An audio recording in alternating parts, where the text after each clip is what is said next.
This channel does not promote any violence, harmful, or illegal activities. All content provided by this channel is meant for an educational and information purpose only. আমরা দুই বোন শেষ স্মৃতিটুকু নিয়ে বাঁচতাম, সেটাও ভেঙে ফেলা হলো। আর এই বাড়ি ভাঙচুরের ঘটনায় অডিও বার্তা দেন প্রাক্তন প্রধানমন্ত্রী বাংলাদেশের শেখ হাসিনা। তিনি ঠিক কি বলেছেন শোনাবো আপনাদেরকে। ছিল কোনো মোবাইল ফোন ছিল না, ডিজিটাল ফোন ছিল না। ডিজিটাল বাংলাদেশ গড়ে তোলা এবং টেলিভিশন রেডিওকে বেসরকারি খাতে উন্মুক্ত করে দেওয়া, ব্যাংক বিমান থেকে শুরু করে প্রতিটি প্রতিষ্ঠান বেসরকারি খাতে উন্মুক্ত করে দিয়েছিলাম একটা লক্ষ্য নিয়েই, যে আমাদের তরুণ সমাজের কর্মসংস্থানের ব্যবস্থা হবে। সেই লক্ষ্য নিয়েই আমাদের দেশের উন্নয়নের যত পরিকল্পনা আমরা নিয়েছি, সে পরিকল্পনাগুলি ছিল একেবারে গ্রাম পর্যায় পর্যন্ত। আমার গ্রাম আমার শহর, সেভাবে যেন প্রত্যেকটা গ্রাম গড়ে ওঠে এবং প্রত্যেকটা গ্রামের মানুষ যেন নাগরিক সুবিধা পায়, সে ব্যবস্থাও আমরা করেছিলাম। ডিজিটাল বাংলাদেশ গড়ে তুলব, প্রতিটি ইউনিয়ন পর্যায় পর্যন্ত আমরা ডিজিটাল সেন্টার খুলে দিই, সেখানে কর্মসংস্থানের ব্যবস্থা হয়। দালান ভাঙা যায়, তবে ইতিহাস মুছে ফেলা যায় না। শেখ হাসিনা তিনি এমনই মন্তব্য করেছেন একটি অডিও বার্তায়, যে বার্তা আপনাদেরকে শোনালাম। আমরা দুই বোন শেষ স্মৃতিটুকু নিয়ে বাঁচতাম, আজ সেটাও ভেঙে দেওয়া হলো। ধানমন্ডি 32-এ শেখ মুজিবুর রহমানের বাড়ি ভাঙচুর। শেখ হাসিনা 5ই আগস্ট দেশ ছাড়ার পরে কিন্তু উত্তপ্ত হয়ে উঠেছিল বাংলাদেশ। একের পর এক ঘটনা ঘটেছিল, আমরা দেখেছিলাম সেই ছবি। আর আবারও কিন্তু ফের গতকাল রাত থেকে আবারও উত্তপ্ত হয়ে ওঠে বাংলাদেশ। ঢাকার ধানমন্ডি 32 নম্বরে শেখ মুজিবুর রহমানের বাসভবনে গিয়ে বিক্ষোভ ভাঙচুর চালায় বিক্ষুব্ধ জনতা। আচমকায় বুধবার সন্ধ্যায় এই উত্তাল পরিস্থিতি তৈরি হয় ঢাকায়। জানা গিয়েছে রাত 8টা নাগাদ এই বিক্ষোভ শুরু হয় ঢাকায়। বিক্ষোভকারীরা বাড়ির ভেতরে ঢুকে ভাঙচুর করেন বলে খবর। ঘটনার জেরে প্রশ্ন উঠছে মোহাম্মদ ইউনূস সরকারের আমলে বাংলাদেশের নিরাপত্তা নিয়ে। কিভাবে ভাঙচুর চলছে, যে ছবি আমরা আপনাদেরকে দেখাচ্ছি, কিন্তু প্রশাসন কিন্তু নিশ্চুপ, কোনো পদক্ষেপ নিচ্ছে না প্রশাসন। বাড়ির ভেতরে ঢুকে ভাঙচুর চলছে, রাত ভর ভাঙচুর চলে এবং সকালেও সেই ভাঙচুরের কাজ চলছে। ক্রেন নাড়া হয়েছে, তাণ্ডব চলছে এই রাতভর। নামানো হয়েছে সেনা। ধানমন্ডি 32-এ শেখ মুজিবুর রহমানের বাড়িতে ভাঙচুর। কুষ্টিয়ায় আওয়ামী লীগের যুগ্ম সাধারণ সম্পাদকের বাড়ি ভাঙচুর, বুলডোজার দিয়ে ভেঙে ফেলা হয় বাড়ি। হাসিনা দেশ ছাড়ার পর এই বাড়িতে একাধিকবার হামলার ঘটনা ঘটেছিল।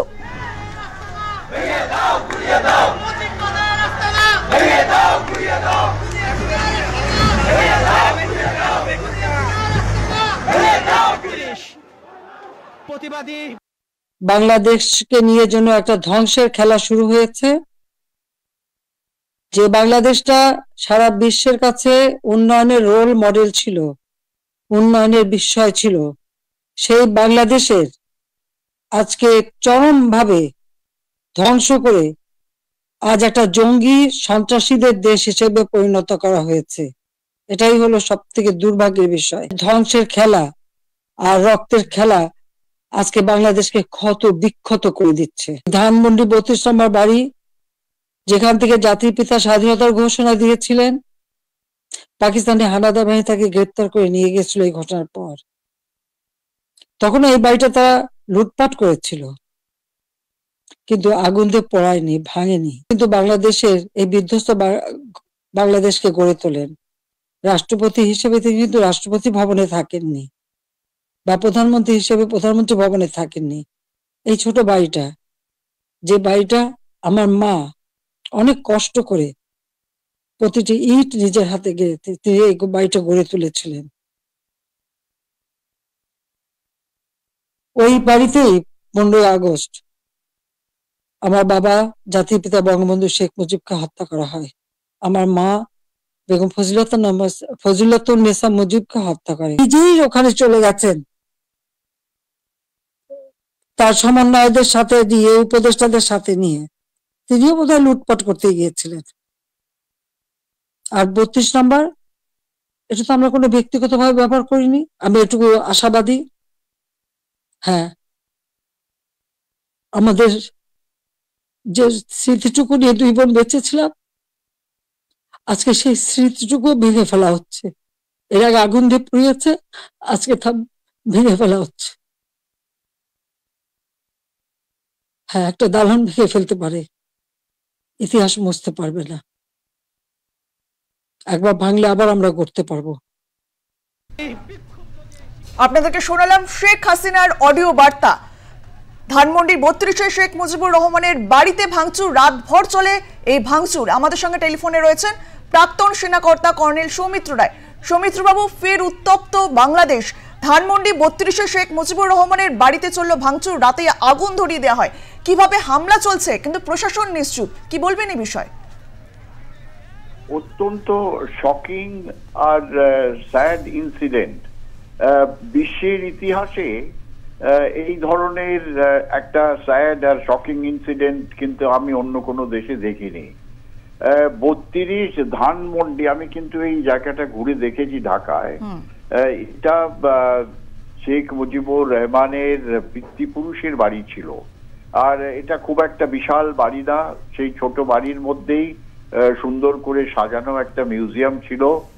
সেখানেই কিন্তু এই শেখ মুজিবুর রহমানের বিরুদ্ধে যে বিদ্রোহ করেছিল যে কিছু সামরিক বাহিনীর অফিসার, যারা অ্যাকচুয়ালি আইএসআই দ্বারা প্রচলিত ছিল।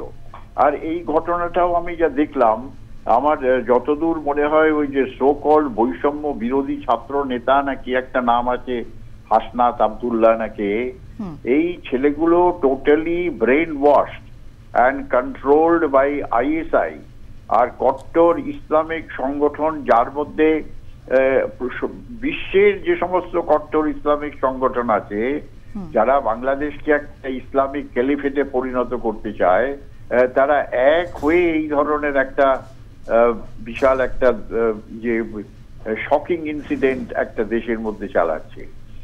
শেখ হাসিনার প্রতি আমার মনে হয় বিশ্ববাসীর যে একটা সমবেদনা শুধু জানালে হবে না। আমার মনে হয় একটা সময় এসে গেছে যে ইন্টারন্যাশনাল কমিউনিটি, শুধু না ইউএন দ্বারা যে সমস্ত অর্গানাইজেশন আছে, তারা এই মুহূর্তে বাংলাদেশের মধ্যে ইন্টারফেয়ার করা উচিত। ফিজিক্যালি ইন্টারফেয়ারেন্স, মুখে কথা বলে হবে না। একটা কথা আছে যে ওই যে লাঠি না মারলে ভূত বুঝতে পারে না যে সে তার কি প্রবলেম। সেই সময় কিন্তু এসে গেছে। আর এটা বাংলাদেশের যারা ভালো চায়, যারা অ্যাকচুয়ালি বাংলাদেশকে একটা উন্নত দেশে পরিণত করতে চায়, তারা ভয় ভীতির জন্য কিছু বলছে না। কিন্তু একটা বিরাট একটা অংশ বাংলাদেশের মধ্যে আছে যারা এই ধরনের অ্যাক্টিভিটিস চায় না। তারা চায় বাংলাদেশের মধ্যে শান্তি ফিরিয়ে আনতে, তারা চায় বাংলাদেশের মধ্যে ডেমোক্রেটিক্যালি ইলেক্টেড একটা গভর্নমেন্ট সৃষ্টি করতে। তারা চায় না একটা কট্টর ইসলামিক কালিফেটে বাংলাদেশকে পরিণত করতে। এটার মধ্যে একটা অত্যন্ত গভীর ষড়যন্ত্র। যারা কট্টর ইসলামিক সংগঠনগুলো আছে বিশ্বব্যাপী, তারা এক হয়ে তারা কনসেন্ট্রেট করছে এই বাংলাদেশে এই অ্যাক্টিভিটিস গুলো করতে। শুধু ইন্টারন্যাশনাল কমিউনিটি না, আমাদের একটা বিরাট রেসপন্সিবিলিটি কিন্তু এর মধ্যে আছে ভারতবর্ষের। তার মধ্যে যা বাংলাদেশে হচ্ছে তার একটা ফল আউট কিন্তু ভারতবর্ষের মধ্যে আসার সম্ভাবনা আমরা উড়িয়ে দিতে পারি না। এদিকে বাংলাদেশে এইসব হচ্ছে, আর ওইদিকে অকুপাইড পাক কাশ্মীরে এই সমস্ত কট্টর ইসলামিক সংগঠনগুলো ইনক্লুডিং হামাস, তারাও কিন্তু ওখানে মিটিং মিছিল করে বলছে আমরা কাশ্মীরকে পাকিস্তানের অংশ করব। এই যে একটা মুভমেন্ট, উত্তর দিকে পাকিস্তানের আইএসআই এর মুভমেন্ট, আর এইদিকে ইস্টে চলে এলো বাংলাদেশে আবার কট্টর ইসলামিক মুভমেন্ট, এইটা কিন্তু ভারতবর্ষের ওভারঅল সিকিউরিটির ওপরে একটা ইম্প্যাক্ট ক্রিয়েট করবে। আমাদের অর্গানাইজেশন গুলো কিন্তু ক্লোজলি মনিটর করছে, কিন্তু একটা সময় আসে যে সেখানে যদি ইন্টারফেয়ার আমরা না করি, হয়তো পরবর্তীকালে ওই সিচুয়েশনটা কন্ট্রোলের বাইরে চলে যাবে।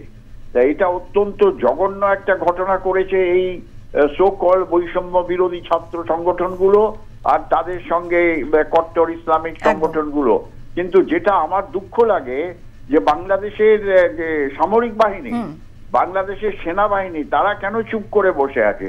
তারা কি চায় না বাংলাদেশকে একটা ডেমোক্রেটিক কান্ট্রি, একটা শান্তি ফিরিয়ে আনতে, তারা তো অন্যদিকে মুখ ফিরিয়ে থাকলো আমার মনে হচ্ছে। It is not a very good sign. Soumitra babu, বাংলাদেশে একের পর এক যেসব ঘটনা ঘটছে, তারপরে কিন্তু মোহাম্মদ ইউনূস সরকারের আমলের নিরাপত্তা নিয়ে, বাংলাদেশের নিরাপত্তা নিয়ে কিন্তু প্রশ্ন উঠছে রীতিমতো। হ্যাঁ, নিশ্চয়ই। ওর ভেতরে একটা এমন কমপ্লেক্স সিচুয়েশন হয়েছে। মোহাম্মদ ইউনূস একটা ফ্রন্ট, ওনার কোনো ওখানে অ্যাক্টিভিটিস নেই। ওনাকে সামনে রেখে পেছন থেকে কিছু অর্গানাইজেশন এই বাংলাদেশের অ্যাক্টিভিটিস গুলো চালাচ্ছে। মোহাম্মদ ইউনূসের কাজ হচ্ছে বাংলাদেশ ছেড়ে চলে যাওয়া, বা তাকে রিজাইন করে বলে আমি কন্ট্রোল করতে পারছি না, আমি চলে যাচ্ছি। তো সেইটাই তার পক্ষে ভালো। তা নাহলে উনি তো ইন্ধন যোগাচ্ছে এই সমস্ত অ্যাক্টিভিটিস গুলো যে হচ্ছে ওখানে। আমি তাদের টেররিস্ট অ্যাক্টিভিটিসই বলবো।